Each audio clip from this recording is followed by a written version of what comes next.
चला मंडळी, ही रील तुम्ही सेव्ह करून घ्या. येत्या अंगारकी संकष्टीला किंवा मग गणेश चतुर्थीला तुम्हाला उपयोगी पडेल. झटपट रवा नारळ मोदक बनवतोय.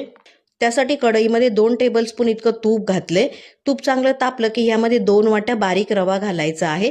रवा अर्धवट भाजून घ्यायचा. अर्धवट भाजल्यानंतर ह्यामध्ये घालायचे 3 वाट्या ओलं खोबरं.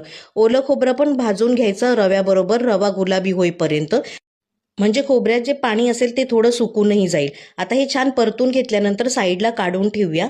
त्याच कढईमध्ये 2 टेबलस्पून पुन्हा तूप घालायचं आणि जेवढा रवा घेतलेला तेवढाच गूळ घ्यायचा आहे. 2 वाटी रवा घेतलेला मी, 2 वाट्या गूळ घेतलेला आहे. गूळ फक्त वितळवून घ्यायचा, ह्याचा पाक करायचा नाही.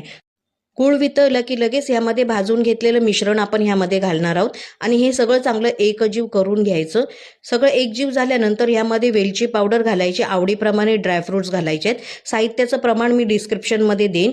जास्त गरम करत बसायचं नाही, नाहीतर कडक होईल. आता हे बनवताना गरमच असलं पाहिजे. साधारण थंड झालं की मग बनवायला घ्यायचं.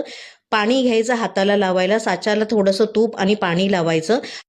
साच्यामध्ये मिश्रण भरून घ्यायचं चांगलं दाबून आणि मोदक करून घ्यायचे. तुम्ही ह्याचे लाडू सुद्धा करू शकता. छान एकदम सुबक मोदक तयार होतात आणि झटपट होतात. तुम्ही बघू शकता खूप छान मोदक तयार झालेला आहे. चवीला पण खूप छान लागतो. आपले मोदक सगळे तयार झालेत. मग बनवताय ना हे मोदक तुम्ही संकष्टीला.